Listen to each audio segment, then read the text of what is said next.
Hello student, প্রত্যেকে আমার YouTube চ্যানেলে স্বাগত। আগের দিন আমরা করেছিলাম ক্লাস 10-এর কোষে দেখি 1.4-এর 7 নম্বর অঙ্কটা পর্যন্ত।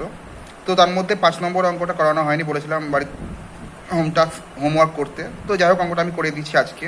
তো অঙ্কটা কী বলা হয়েছে যে আমাদের গ্রামে প্রলয়বাবু তার আয়তক্ষেত্রাকার জমিতে লাগানোর জন্য মোট 350টি লঙ্কার চারা কিনলেন। ঠিক আছে, তো সারি ধরে চারা গাছ লাগাতে গিয়ে দেখলেন যে প্রত্যেক সারিতে যতগুলি করে গাছ লাগালেন তার থেকে আরও 24টি সারি বেশি লাগানোর পর 10টি গাছ অতিরিক্ত থাকলো। অর্থাৎ এই লাইনটা খুব ইম্পর্টেন্ট। তিনি মোট চারা গাছ কিনলেন কটা? মোট চারা গাছ কিনলেন 350টি মোট। এবার কতগুলি করে তিনি চারা গাছ লাগাচ্ছেন একটু ভালো করে জিনিসটা দেখো। আমি জাস্ট একটা ছবিতে ক্যালকুলেট করে নিই। একটা ছবি আঁকছি আমি। ধরলাম এটা একটা তার বাগান, আয়তাকার বাগান। তিনি এতগুলি করে এরকম করে সারি আছে, এবং প্রত্যেকটা সারিতে ধরলাম 1 2 এরকম করে তিনি চারা গাছ লাগালেন। তাহলে তিনি কতগুলি চারা গাছ লাগাচ্ছেন? মনে করি তিনি চারা গাছ লাগাচ্ছেন XT। ঠিক আছে, মনে করি XT চারা গাছ লাগাচ্ছেন। তাহলে সারির সঙ্গে কত হবে?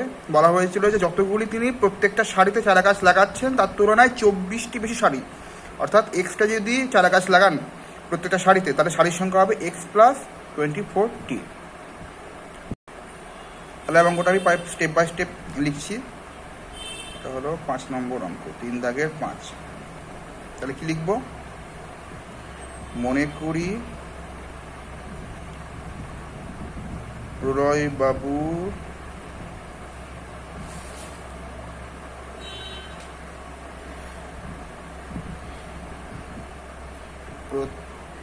তার বাগানে তার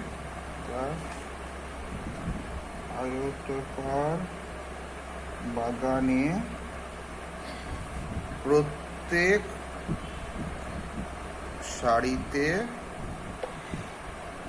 একটি করে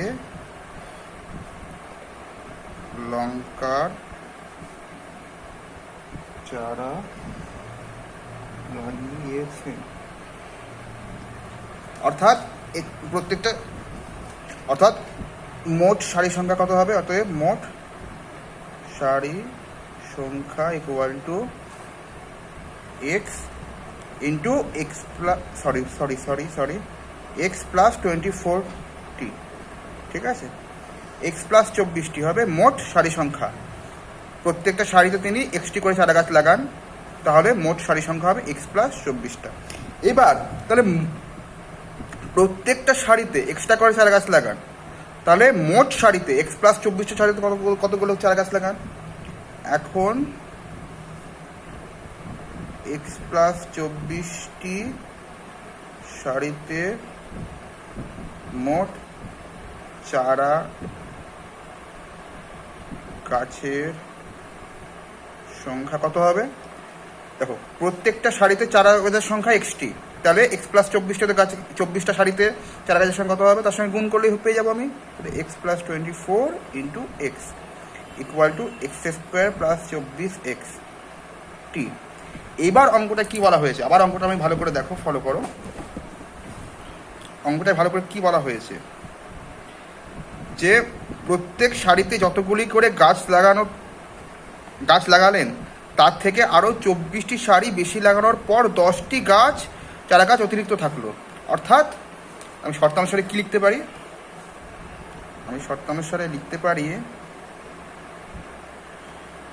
X² + 24X। ঠিক আছে, এটা আমরা পেয়েছিলাম মোট চারা গাছের সংখ্যা, তার থেকেও কটা গাছ অতিরিক্ত থাকলো? 10টা। তাহলে আমরা কি পেলাম? তাহলে আমরা মোট এই যে X + 24টা সারিতে যে মোট চারা গাছের সংখ্যা ছিল তার থেকে 10টা যোগ করলে আমরা পেলাম মোট চারা গাছের সংখ্যা। আর মোট চারা গাছের সংখ্যা কত বলে দিয়েছিল? 350টা। আমি এখানে উপরে লিখে দিয়েছিলাম 350টি চারা গাছ। ঠিক আছে, তাহলে এটা হবে 350। এবার আমি জিনিসটাকে ক্যালকুলেট করে নিই, তাহলে তো আমি অঙ্কটা পেয়ে যাবো। ঠিক আছে, X² + 24X + 10 - 350 = 0, और X² + 24X - 340। এটাকে আচার্যের সূত্র অনুযায়ী যদি আমি ক্যালকুলেট করি, তাহলে প্রথমে সেই X² + BX + C = 0 সঙ্গে যদি কম্পেয়ার করি, তাহলে কী হবে? A = 1 বি ইকুয়াল টু 24 আর সি ইকুয়াল টু -340। তাহলে এক্স কী পাবো? এক্স আমরা জানি, এখানে ফর্মুলাটা আবার লিখে দিই। ফর্মুলাটা নিশ্চয়ই এতদিন মুখস্থ হয়ে যাওয়ার কথা ভালোভাবে। Minus B plus minus B square minus 4ac/2a। তাহলে এখানে সেই ভ্যালুগুলো আমি পুট করে দিচ্ছি, -24 plus minus B square minus 4 into 1 into C মানে -340/2 ইন্টু 1। তাহলে ক্যালকুলেশন করি আমি, -24 প্লাস মাইনাস 24 স্কোয়ার কত হবে? 24 স্কোয়ার নিজেরা করবে, এটা 576 হবে। মাইনাসে মাইনাসে প্লাস 0 7 12 1360/2।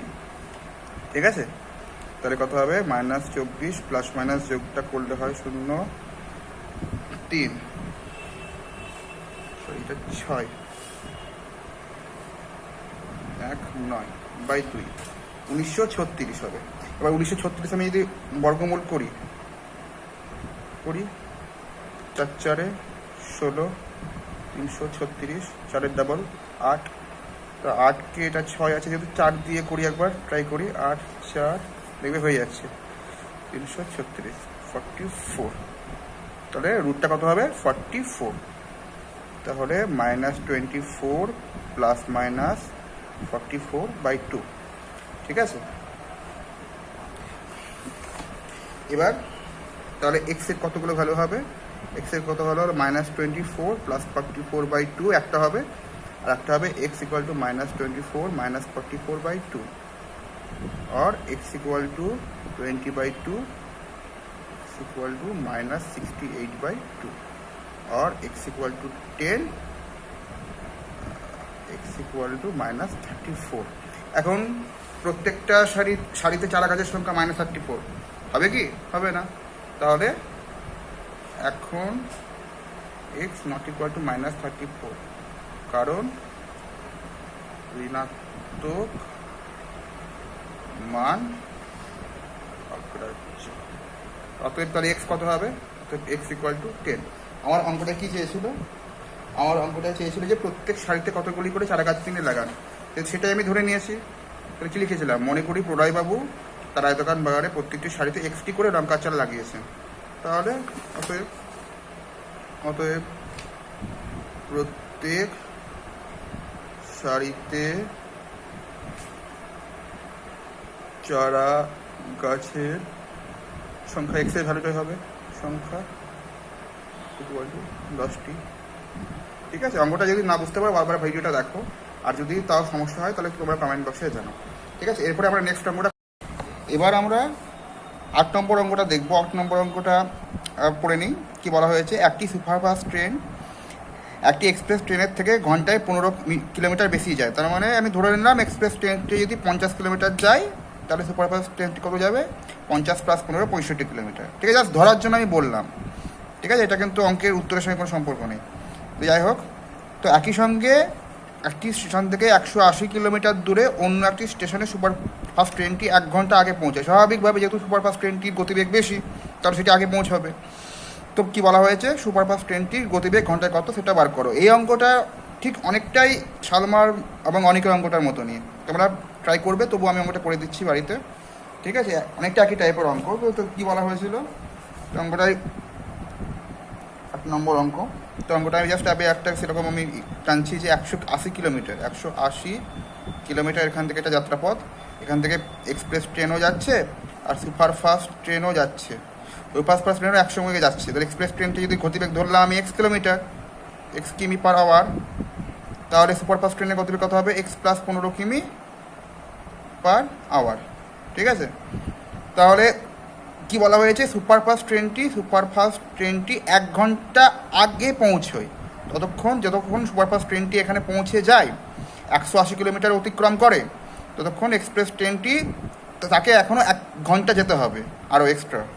তাহলে ধরলাম আমি এইটুকুনটা যদি 1 ঘন্টায় যে পথ যায় তার গতিপথ, তার দূরত্বটা এইটুকুনটা ধরে নিলাম। এরকম জাস্ট বোঝাবার জন্য বললাম অঙ্কটা, কিন্তু আমি গতানুগতভাবে অঙ্কটা করবো। তাহলে আমি এটা জাস্ট ধরে নিচ্ছি, এক্সপ্রেস ট্রেনের গতিবেগ ধরে নিচ্ছি, বা সুপারফাস্ট ট্রেনের গতিবেগও ধরলেও ধরতে পারি, আমি যেটা ইচ্ছে ধরতে পারি। তাহলে কি ধরে নিই? মনে করি এক্সপ্রেস ট্রেনটির গতিবেগ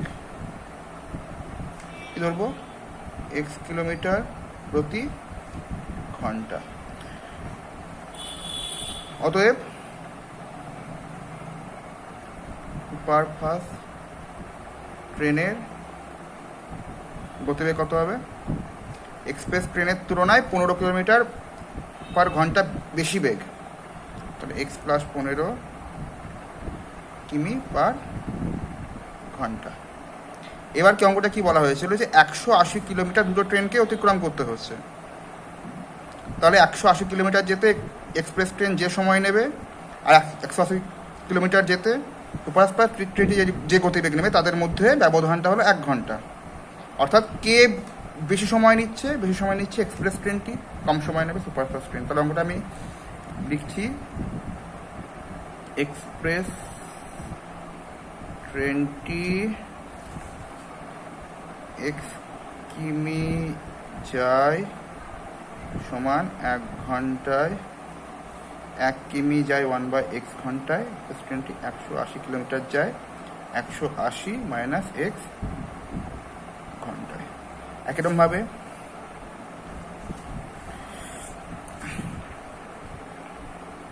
সুপারফাস্ট ট্রেনটি এক্স প্লাস 15 কিমি যায় সমান 1 ঘন্টায়, 1 কিমি যায় 1/x প্লাস 15 ঘন্টায়, আর 180 কিলোমিটার যায় 180/x প্লাস 15 ঘন্টায়।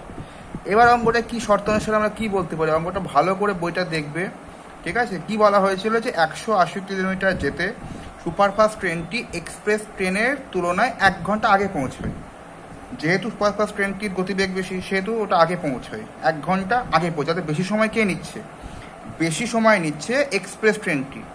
তার তুলনায় এই সুপারফাস্ট ট্রেনটি 180 কিলোমিটার যেতে যে সময় না তার তুলনায় এটা 1 ঘন্টা বেশি সময় নিচ্ছে। তার শর্তানুসারে আমরা কী বলতে পারি?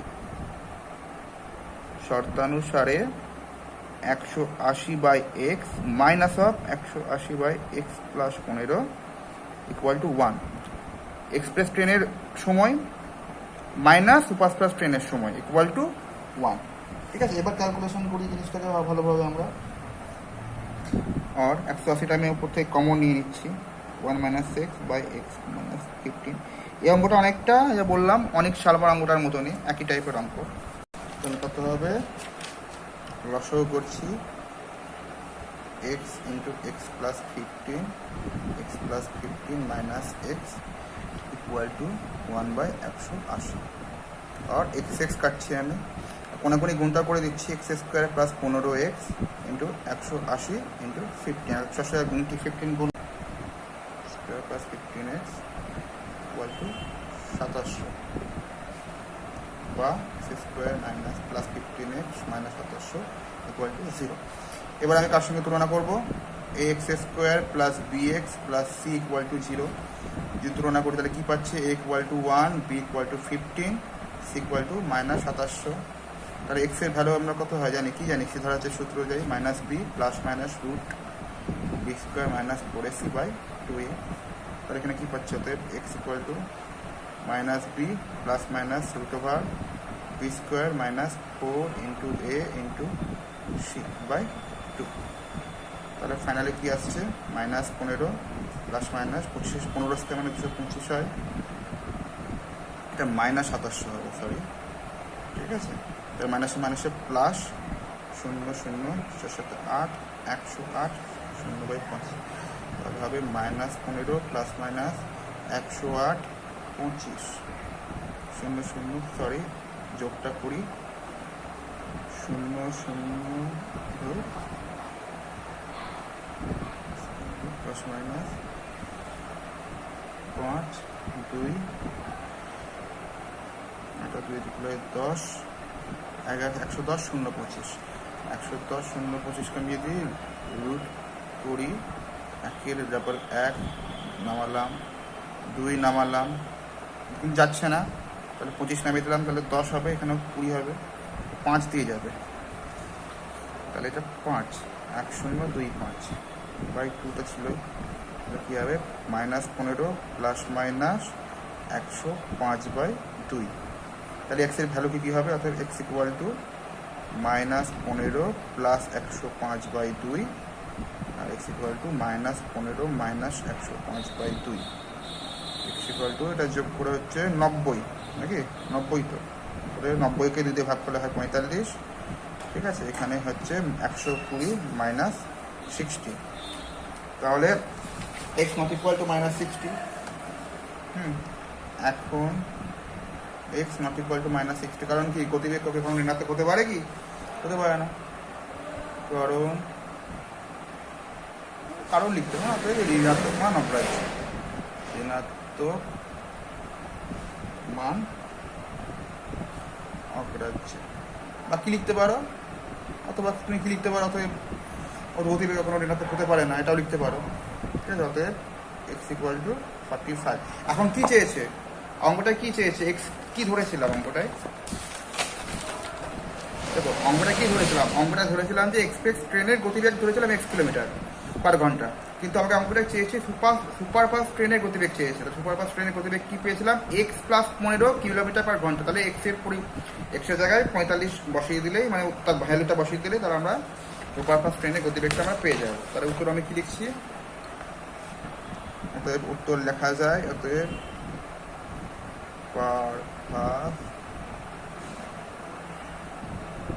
ট্রেনের গতিবেগ ইকুয়াল টু 45 প্লাস 15 কিলোমিটার পার ঘন্টা ইকুয়াল টু 60 কিলোমিটার প্রতি ঘন্টা। ঠিক আছে, আশা করি আমরা বুঝতে পেরেছো। এবার আমরা নেক্সট অঙ্কটা করবো, ঠিক আছে। বুঝতে না পারলে কমেন্ট বক্সে জানাও। আর আমার টেলিগ্রাম চ্যানেলটা আমি ডেসক্রিপশন লিঙ্কে দিয়ে দেবো, ঠিক আছে। এখানে যদি কোনো রকম প্রবলেম থেকে থাকে তাহলে অবশ্যই জানাবে। এবার এই চ্যাপ্টারের শেষ অঙ্কটা দেখো, ভালো করে দেখবে। রেহানা বাজারে গিয়ে দেখলো প্রতি কেজি মাছের যা দাম, ডালের দাম তা থেকে প্রতি কিগ্রা 20 টাকা কম এবং চালের দাম প্রতি কিগ্রা 40 টাকা কম। তাহলে আমি যদি ধরি প্রতি কেজি মাছের দাম x টাকা, ঠিক আছে। তুমি যদি মনে করো, এটা বোঝাবার জন্য আমি বলছি যে মাছের দাম যদি 100 টাকা কেজি হয়, তাহলে ডালের দাম হবে 100 থেকে 20 টাকা কম, মানে 80 টাকা কেজি। আর চালের দাম হবে 100 মাইনাস 40, 60 টাকা কেজি। কিন্তু আমি অঙ্কে ধরবো এক্স, তাহলে এক্স যদি ধরি তাহলে মাছের দাম হবে x টাকা কিলো, ডালের দাম হবে x মাইনাস 20 টাকা পার কিলো, আর চালের দাম হবে x মাইনাস 40 টাকা পার কিলো, ঠিক আছে। এবার অঙ্কটা কি বলা হয়েছে যে রেহানা 240 টাকার মাছ ও 240 টাকার ডাল কিনে মোট যে পরিমাণ মাছ ও ডাল পেল তা 280 টাকায় চাল কেনার পরিমাণের সমান। অর্থাৎ ভালো করে অঙ্কটা পড়বে, বুঝবে যে 240 টাকায় যে পরিমাণ মাছ পেয়েছে এবং 240 টাকায় যে পরিমাণ ডাল পেয়েছে, সেই পরিমাণ দুটো, অর্থাৎ সে যত কেজি হচ্ছে মাছ ও ডাল কিনে, সেই পরিমাণটা সে যত টাকার চাল কিনেছে তার সঙ্গে সমান। অর্থাৎ আমি ধরলাম, মনে করলাম, এটা জাস্ট ধরার জন্য আমি বলছি যে 240 টাকায় সে 3 কেজি মাছ কিনেছে, আর 240 টাকায় সে 5 কেজি ডাল কিনেছে। তাহলে 3 আর 5 8 কেজি হচ্ছে, সে 8 কেজি 280 টাকায় চাল কিনেছে, তার সঙ্গে সমান হবে। জাস্ট বোঝাবার জন্য অঙ্কটা বললাম। এবার অঙ্কটা আমি আস্তে আস্তে করবো। এবার অঙ্কটা কী চেয়েছে দেখে নাও, যে রেহানা প্রতি কিগ্রা মাছ কত টাকা হিসেবে কিনেছিল। তাহলে আমি সেভাবে অঙ্কটা ধরে নেব। তাহলে কি ধরবো, অঙ্কটার কত নম্বর আছে? অঙ্কটা 9 নম্বর অঙ্ক, এই চ্যাপ্টারের শেষ অঙ্ক। তাহলে কি লিখবো? তাহলে লিখবো, মনে করি রেহানা প্রতি কিগ্রা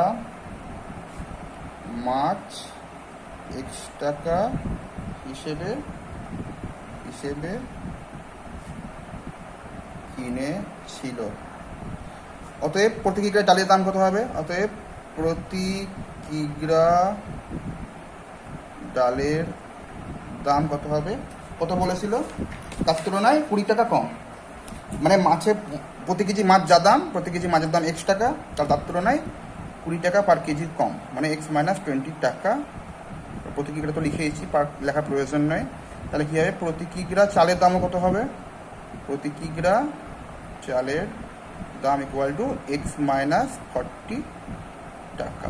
এবার অঙ্কটা কি বলা হয়েছে, যে 240 টাকায় রেহানা যে পরিমাণ মাছ কিনছে আগে আমি স্টেপ বাই স্টেপ করছি, ঠিক আছে? তাহলে কি প্রতি এটা নয়, এক্স টাকায় রেহানা কিনে প্রতি কেজি মানে 1 কিগ্রা মাছ। তাহলে 1 টাকায় রেহানা কিনে 1/x কিগ্রা মাছ। কত টাকায় বলা হয়েছে, কত টাকার মাছ কেনে রেহানা? 240 টাকার মাছ কেনে। বইটা কাছে অবশ্যই রাখবে, ইকুয়াল টু 240/x কিগ্রা মাছ। তাহলে একই রকমভাবে ডালেরটা বার করছি, ডাল কত পরিমাণ সে কিনছে। তাহলে ডালের প্রতি কেজির দাম কত? x - 40 টাকা। তাহলে কী লিখবো? আবার x - 40 টাকায় রেহানা কিনে 1 কিগ্রা ডাল। তাহলে কিনে সমান 1/x/40 কিগ্রা ডাল। তাহলে সেও কত টাকার ডাল কেনে? 240 টাকারও ডাল কেনে, এটাও বলা হয়েছে। তাহলে 240 টাকায় রেহানা কেনে 240/x - 40 কিগ্রা ডাল, ঠিক আছে? তাহলে মাছ কত পরিমাণ কেনে, ডাল কত পরিমাণ কেনে আমরা পেয়ে গেলাম। এবার কত পরিমাণ চাল কেনে সেটাও আমি লিখছি। চালের দাম কত পার কেজি? x - 40 টাকা। সে চাল কত টাকার কেনে? 280 টাকার। তাহলে একইরকমভাবে লিখছি। এখন এক্স মাইনাস, এই অঙ্কটা ভুল হয়েছে, ডালের দাম তো x - 20 ছিল, x - 20, সরি হ্যাঁ একটু ভুল হয়ে গেছে। x মাইনাস ডালের প্রতি কিগ্রা দাম ছিল x - 20 টাকা, ঠিক আছে? তাহলে x - 20 হবে, এটা একটু কারেকশান করে নেবো অবশ্যই। হ্যাঁ, x - 20 হবে, এটা ভুল হয়ে গেছিলো। চালের দাম প্রতি কেজির দাম x - 40 টাকা, ডালের প্রতি কিলোর দাম ধরলো x - 20 টাকা, ঠিক আছে? একটা ভুল হয়ে গেছে, তোমাদের কারেকশান করে নেবে। তাহলে কি আবার x - 40 টাকায় রেহানা কিনে 1 কিগ্রা চাল। তাহলে 1 টাকায় রেহানা কিনে ইকুয়াল টু 1/x - 40 কিগ্রা চাল। কত টাকার সে চাল কেনে? সে চাল কেনে 280 টাকা। 280 টাকায় রেহানা কিনে 280/x - 40 কিগ্রা চাল, ঠিক আছে? এবার অঙ্কটা কি বলা হয়েছিল, সে কত পরিমাণ, যে যত পরিমাণ 240 টাকায় মাছ কেনে এবং 240 টাকায় যত পরিমাণ ডাল কেনে, সেই পরিমাণটা হবে চাল কেনার পরিমাণের সঙ্গে, 280 টাকা যে পরিমাণ চাল কেনে তার সঙ্গে সমান। তাহলে কি বুঝতে পারলে? তাহলে শর্ত অনুসারে কী হবে, এইটা 240/x plus 240/x - 20 equal to 280/x - 40, এটার সঙ্গে সমান। তাহলে শর্ত অনুসারে আমরা লিখছি, এখানে পরে পৃষ্ঠা লিখি। শর্তানুসারে 240/x plus 240/x - 20 equal to 280/x - 40, বা 240টা আমি কমন নিয়ে নিই উপর থেকে। তাকে হবে 1/x plus 1/x - 20 equal to 280/x - 40, ঠিক আছে? তাহলে এটাকে ক্যালকুলেশন করি, x into x - 20, x - 20 plus x equal to 280/240 into x - 40। 0 কাটলাম, 7, এটা 6, 4 দিয়ে কাটলাম, বা এটা ক্যালকুলেট করো, 2x - 20 x square minus 20x equal to 7, এটা হবে গুণ করলে হবে 6x, ঠিক আছে? 6x বাই 240, এটাকে কমন ভাঙাটাই উচিত ছিল, ঠিক আছে? হোক, আবার গুণ করতে হবে। গুণ না করলেও বরং ভালো হতো, এটাকে ভাঙবো না, 7 থাকুক, এটা 6 - 40 থাকুক, এভাবে থাকুক, কারণ বলছি x - 10 square minus 20x equal to 7, 6x - 40, বা 6 দুগুণে 12, কোনাকুনি গুণ করছি, x - 10 ইন্টু x - 40, এটাকে কোনাকুনি গুণ করো, ক্যালকুলেশনটা একটু বড়ো, 7x স্কোয়ার মাইনাস 140x, বা গুণ করলে হবে এটা x স্কোয়ার, আমি সরাসরি করে নিচ্ছি গুণটা, তোমরা বাড়িতে স্টেপ বাই স্টেপ করবে। এটা হবে -15x plus 400 equal to 7x square minus 140x, করি হবে 12x স্কোয়ার 5 600x, তাহলে 4 48, 0 0 equal to 7x square minus 140 x. নিয়ে যাচ্ছি বাঁদিকে 12x square minus 600x plus 140x, কী বললাম 4800 minus 7x square plus 140x equal to 0, বা 5x স্কোয়ার মাইনাস বিয়োগ করলে হবে কত 0 6 460x প্লাস 440। এবার এটা কমন যদি 5 দিয়ে 5 কমন নিই তাহলে কী হবে এক্স স্কোয়ার মাইনাস 45 92x, ঠিক আছে, এটা হবে 45 960 ইকুয়াল টু 0ই হয়, তাহলে X square minus 92x plus 960 equal to 0। এতক্ষণ আমরা X square plus B X plus C এই আকারে পেলাম। অঙ্কটা ক্যালকুলেশনটা একটু বড়, তোমরা প্লিজ ধৈর্য ধরে অঙ্কটা করবে, ঠিক আছে, ভালো করে করবে। এটার সঙ্গে তুলনা করলে কি হচ্ছে X square plus B X plus C equal to 0, তাহলে এ কি পাচ্ছি, এ পাচ্ছি 1, বি পাচ্ছি মাইনাস 92, সি পাচ্ছি 960।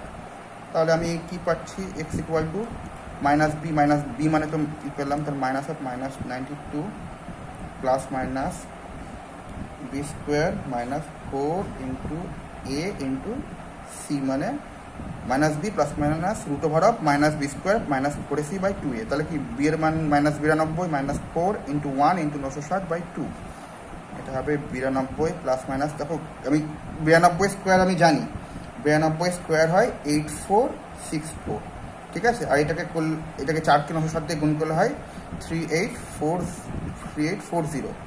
তোমরা ক্যালকুলেশনটা একটু অবশ্যই করে দেবে কিন্তু বাড়িতে, অবশ্যই করবে। 92কে স্কোয়ার করবে, 92 স্কোয়ার করে দেখবে 8 4 6 4 8464 হচ্ছে, ঠিক আছে, প্লাস মাইনাস বিয়োগ করছে, বিয়োগ করলে হয় 4624 by 2 equal to 92 plus minus 68 by 2, X equal to কত হচ্ছে 92 প্লাস 68 বাই 2, 92 মাইনাস 68 বাই 2।